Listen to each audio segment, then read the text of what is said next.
नमस्कार दोस्तों, आइए जानते राजस्थान की बड़ी खबरें। पहली खबर, राजस्थान में विधानसभा उपचुनाव परिणाम के बीच भाजपा के प्रभारी राधा मोहन दास अग्रवाल का बड़ा बयान सामने आया है। इस बयान में उन्होंने सचिन पायलट को फर्जी, हनुमान बेनीवाल को चूहा और नरेश मीणा को लंपट बोला है। राधा मोहन दास अग्रवाल के इस बयान से प्रदेश की सियासत गर्मा गई है। दरअसल प्रदेश के विधानसभा उपचुनाव में भाजपा ने 7 में से 5 सीटों पर जीत दर्ज की है, जिसमें भाजपा ने खींवसर सीट को भी जीत लिया है, जिस सीट पर आरएलपी पार्टी के दिग्गज नेता हनुमान बेनीवाल पिछले 16 सालों से चुनाव जीत रहे हैं। वहीं इस हार के साथ ही आरएलपी पार्टी का राजस्थान से अस्तित्व खत्म हो गया है। दौसा की हार पर सामने आया किरोड़ी लाल मीणा का दर्द। राजस्थान के 7 विधानसभा सीटों में उपचुनाव का रिजल्ट में बीजेपी को बड़ी जीत मिली है। बीजेपी ने 7 में 5 सीटों पर जीत हासिल की है, लेकिन 7 सीटों में सबसे बड़ी सीट दौसा विधानसभा सीट बीजेपी के हाथ से निकल गई है। दौसा विधानसभा सीट पर हार से सबसे बड़ा नुकसान किरोड़ी लाल मीणा को हुआ है, जहां उनके छोटे भाई जगमोहन मीणा चुनाव मैदान में थे। भाई को जीत दिलाने के लिए किरोड़ी लाल मीणा ने अपनी पूरी ताकत झोंक दी थी, लेकिन इसके बावजूद दौसा सीट किरोड़ी लाल मीणा के हाथ से निकल गई। वहीं किरोड़ी लाल मीणा ने दौसा में हार के बाद अपनी प्रतिक्रिया भी दी है और इसके साथ अपना दर्द भी बयां किया है। दौसा विधानसभा सीट किरोड़ी लाल मीणा के राजनीतिक प्रतिष्ठा से जुड़ी थी। वहीं अपने भाई जगमोहन मीणा को जिताना उनका सबसे बड़ा लक्ष्य था, जिसके जरिए वह अपने भाई का आर्न उतारना चाहते थे, लेकिन ऐसा हो नहीं सका। सरकार रखेगी 70 पार बुजुर्गों की सेहत का ख्याल। देश में बुजुर्गों का ख्याल रखने के लिए पीएम नरेंद्र मोदी द्वारा धन्वंतरि दिवस पर आयुष्मान भारत प्रधानमंत्री जन आरोग्य योजना का विस्तार करते हुए 70 वर्ष और उससे अधिक उम्र के सभी वरिष्ठ नागरिकों के लिए आयुष्मान व वंदना कार्ड का शुभारंभ कर दिया गया। रटलाई, देश में बुजुर्गों का ख्याल रखने के लिए पीएम नरेंद्र मोदी द्वारा धन्वंतरि दिवस पर आयुष्मान भारत प्रधानमंत्री जन आरोग्य योजना का विस्तार करते हुए 70 वर्ष और उससे अधिक उम्र के सभी वरिष्ठ नागरिकों के लिए आयुष्मान व वंदना कार्ड का शुभारंभ कर दिया गया। उपचुनाव में सबसे चर्चित सीट रही देवली उनियारा में भाजपा ने शानदार जीत दर्ज की है। भाजपा के राजेंद्र गुर्जर ने जीत दर्ज कर ली है। उन्होंने 40,914 वोटों से जीत दर्ज की है। उन्होंने निर्दलीय प्रत्याशी नरेश मीणा और कांग्रेस के कस्तूर मीणा को हराया है। वहीं दूसरे नंबर पर निर्दलीय प्रत्याशी नरेश मीणा रहे हैं। नरेश मीणा को 5,09,345 वोट मिले हैं। उन्होंने शानदार प्रदर्शन किया है, लेकिन जीत नहीं सके। नरेश के बागी होकर चुनाव लड़ने से कांग्रेस को नुकसान हुआ है। कांग्रेस के कस्तूर मीणा को महज 33,138 वोट मिले हैं। चुनावी नतीजों पर प्रधानमंत्री मोदी का बड़ा बयान। महाराष्ट्र और झारखंड के विधानसभा चुनाव के साथ साथ 15 राज्यों की 48 विधानसभा और लोकसभा की 2 सीटों पर उपचुनाव का रिजल्ट आने के बाद दिल्ली भाजपा मुख्यालय पर प्रधानमंत्री ने संबोधन दिया। इस दौरान पीएम ने महाराष्ट्र की जीत पर कार्यकर्ताओं को बधाई देते हुए कहा कि आज महाराष्ट्र में विकासवाद की जीत हुई है, महाराष्ट्र में सुशासन की जीत हुई है, महाराष्ट्र में सच्चे सामाजिक न्याय की विजय हुई है। वहीं आज महाराष्ट्र में झूठ, छल, फरेब बुरी तरह हारा है। विभाजनकारी ताकतें हारी हैं। निगेटिव पॉलिटिक्स की पराजय हुई है। आज परिवारवाद की हार हुई है। अशोक गहलोत को बनाया महाराष्ट्र का ऑब्जर्वर। कांग्रेस ने राजस्थान के पूर्व मुख्यमंत्री अशोक गहलोत को बड़ी जिम्मेदारी दी है। उन्हें चुनाव के नतीजों के बाद बने माहौल और समीकरणों पर नजर रखने के लिहाज से महाराष्ट्र में ऑब्जर्वर बनाया गया है। एआईसीसी के संगठन महासचिव केसी वेणुगोपाल ने पार्टी के राष्ट्रीय अध्यक्ष मल्लिकार्जुन खड़गे के हवाले से एक आदेश जारी किया है। इस आदेश में उन्होंने बताया कि महाराष्ट्र में अशोक गहलोत, छत्तीसगढ़ के पूर्व मुख्यमंत्री भूपेश बघेल और डॉ जी परमेश्वर को ऑब्जर्वर बनाया है, जबकि तारिक अनवर, मल्लू भट्टी विक्रमार्का और कृष्णा अल्लावुरु को झारखंड में ऑब्जर्वर बनाया गया है। इन्हें चुनाव के नतीजों के बाद में समीकरणों और माहौल पर नजर रखने का जिम्मा दिया गया है। रामदेवरा गांव में सड़कों के किनारे अव्यवस्थित पार्किंग के कारण यातायात जाम की समस्या लगातार बढ़ती जा रही है। वर्षों से चली आ रही इस समस्या पर जिम्मेदार अधिकारी ध्यान नहीं दे रहे हैं, जिससे स्थिति और भी गंभीर हो गई है। गांव में कहीं भी सार्वजनिक पार्किंग के लिए स्थान निर्धारित नहीं किया गया है। बाबा रामदेव समाधि के दर्शन के लिए आने वाले श्रद्धालु अपने वाहन मजबूरी में सड़कों के किनारे या सड़कों पर ही खड़े करते हैं। हालांकि यातायात पुलिस की ओर से सड़कों पर खड़े वाहनों पर लगभग रोजाना कार्रवाई की जाती है, लेकिन इसके बावजूद अवैध पार्किंग की समस्या का समाधान नहीं हो रहा है। बाजार और प्रमुख सड़कों पर नो पार्किंग क्षेत्र होने के बाद भी दिन भर वाहनों की कतारें लगी रहती हैं, जिससे बार बार जाम के हालात बनते हैं। 2.5 करोड़ की लागत से बनेगा संस्कृत महाविद्यालय। राजकीय शास्त्री संस्कृत महाविद्यालय का भवन बनने का रास्ता साफ हो गया है। इसके लिए राज्य सरकार ने करीब 2.5 करोड़ रुपए का बजट प्रस्तावित किया है। शुक्रवार को बकानी तहसील व कॉलेज प्रशासन आदि की देखरेख में भवन निर्माण के लिए भूमि की पैमाइश की गई। राजकीय शास्त्री संस्कृत महाविद्यालय का भवन बनने का रास्ता साफ हो गया है। इसके लिए राज्य सरकार ने करीब 2.5 करोड़ रुपए का बजट प्रस्तावित किया है। शुक्रवार को बकानी तहसील व कॉलेज प्रशासन आदि की देखरेख में भवन निर्माण के लिए भूमि की पैमाइश की गई।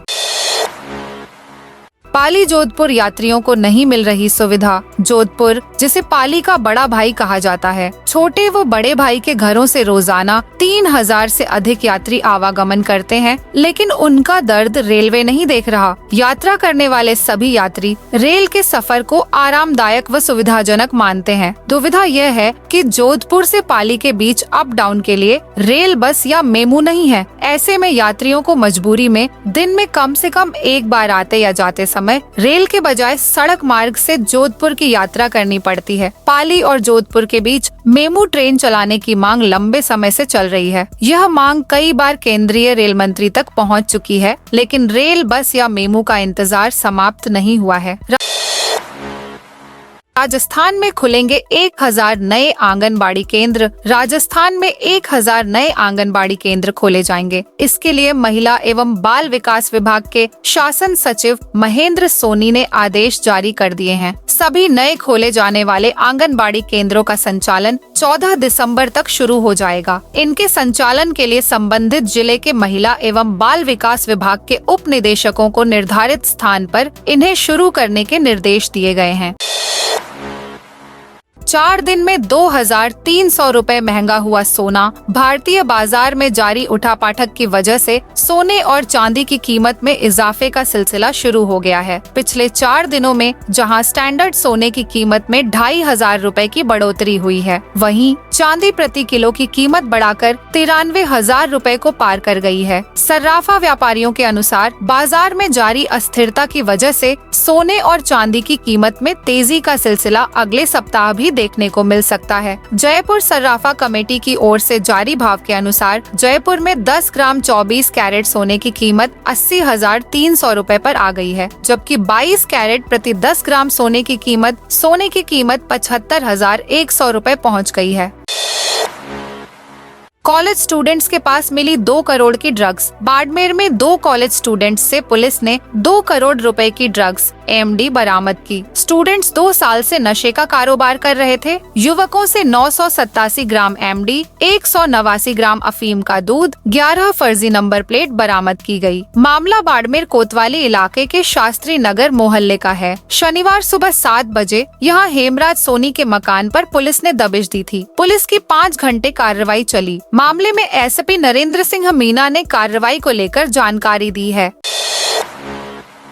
राजस्थान के सरकारी स्कूल में पढ़ने वाले स्टूडेंट्स को सर्दी में स्वेटर और जूते के लिए थोड़ा और इंतजार करना पड़ सकता है। शिक्षा मंत्री मदन दिलावर ने कहा, फिलहाल शिक्षा विभाग स्टूडेंट्स को फ्री स्कूल ड्रेस ही देगा। अगर हमारे पास पर्याप्त CSR फंड आएगा तभी स्टूडेंट्स को स्वेटर और जूते उपलब्ध कराए जाएंगे। शिक्षा मंत्री मदन दिलावर ने कहा, राजस्थान के शिक्षा विभाग द्वारा स्टूडेंट्स को फ्री स्वेटर और जूते देने की घोषणा नहीं की गई है। शिक्षा विभाग द्वारा जो यूनिफॉर्म स्टूडेंट्स को दी जाती है, उसके साथ हम CSR एक्टिविटी के तहत स्वेटर और जूते स्टूडेंट्स को देने की कोशिश करेंगे।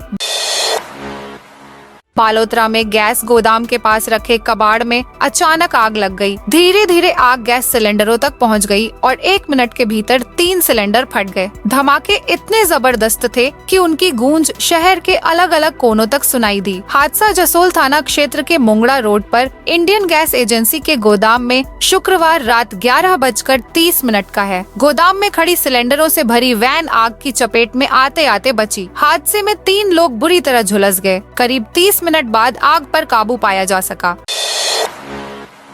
राजस्थान के तापमान में गिरावट जारी है। जयपुर, चित्तौड़गढ़, सिरोही, बीकानेर में न्यूनतम तापमान 2 डिग्री सेल्सियस तक गिरा है। जयपुर में तापमान 10 डिग्री सेल्सियस तक पहुंच गया। उदयपुर, चित्तौड़गढ़, चूरू, जालोर में न्यूनतम तापमान 10 डिग्री से भी नीचे दर्ज हुआ। मौसम विशेषज्ञों ने राजस्थान के उत्तरी 5 जिलों गंगानगर, हनुमानगढ़, चूरू, झुंझुनू, सीकर में आज कोहरा छाने की संभावना जताई है। पिछले 5 दिन में जयपुर के न्यूनतम तापमान में 7 डिग्री सेल्सियस तक की गिरावट आई है।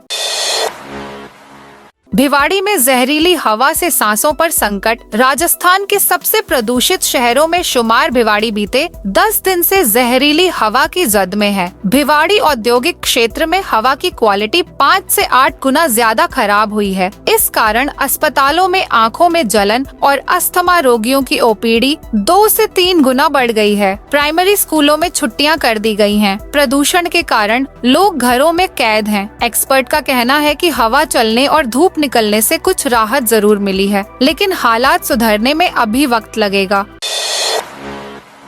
बीएपी प्रत्याशी 24,370 वोट से जीते। 84 विधानसभा उपचुनाव में भारत आदिवासी पार्टी के अनिल कटारा ने बड़ी जीत दर्ज की है। अनिल कटारा 23,370 वोटों से जीत गए हैं। 2 बार राजकुमार रोत के विधायक बनने के बाद अनिल कटारा को उनकी विरासत मिली है। भाजपा के कारीलाल 6,47,991 वोट के साथ दूसरे स्थान पर रहे। वहीं कांग्रेस प्रत्याशी की जमानत जब्त हो गई। 84 विधानसभा उपचुनाव की मतगणना 18 राउंड में पूरी हुई। जिला निर्वाचन अधिकारी कलेक्टर अंकित कुमार सिंह की मौजूदगी में मतगणना की गई, जिसमें भारत आदिवासी पार्टी से प्रत्याशी अनिल कुमार कटारा ने 24,370 वोट से बड़ी जीत हासिल की है। अनिल कटारा को 19,161 वोट मिले, जबकि उनके प्रतिद्वंदी भाजपा से प्रत्याशी कारीलाल ननोमा को 64,070 वोट मिले। 791 वोट मिले हैं। कांग्रेस के प्रत्याशी महेश रोत की जमानत जब्त हो गई है। महेश को 15,915 वोट ही मिले हैं।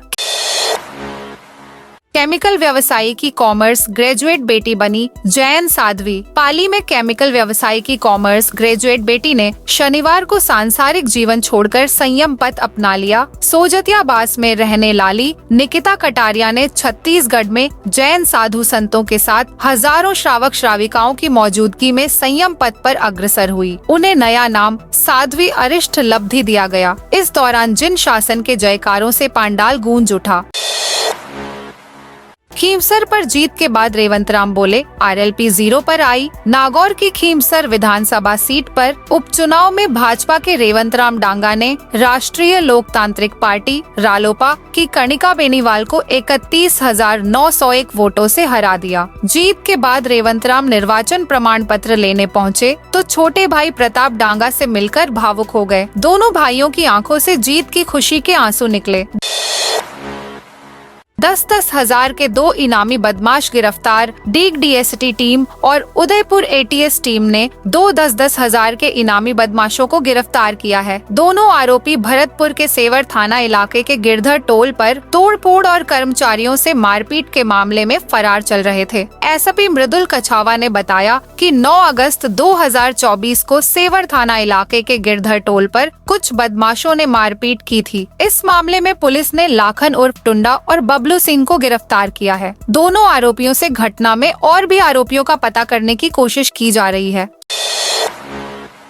40 लाख रुपए के 255 गुमशुदा फोन लौटाए गए। जयपुर जीआरपी थाना पुलिस ने 40 लाख रुपए के 255 मोबाइल फोन बरामद किए हैं। इनमें से 105 मोबाइल फोन मालिकों को लौटा दिए गए हैं। पुलिस अधीक्षक नरेंद्र सिंह ने बताया, जीआरपी पुलिस ने मोबाइल चोरी और गुमशुदगी की बढ़ती घटनाओं पर अंकुश लगाने और लोगों को राहत देने के लिए यह अभियान चलाया। बरामद मोबाइल अलग अलग कंपनियों के महंगे एंड्रॉइड फोन हैं। इनमें से 110 मोबाइल पहले ही उनके मालिकों को लौटाए जा चुके हैं। 40 मोबाइल फोन न्यायालय के आदेशानुसार सुपुर्द किए गए थे। शेष 105 मोबाइल आज जयपुर में आयोजित कार्यक्रम में लौटाए गए।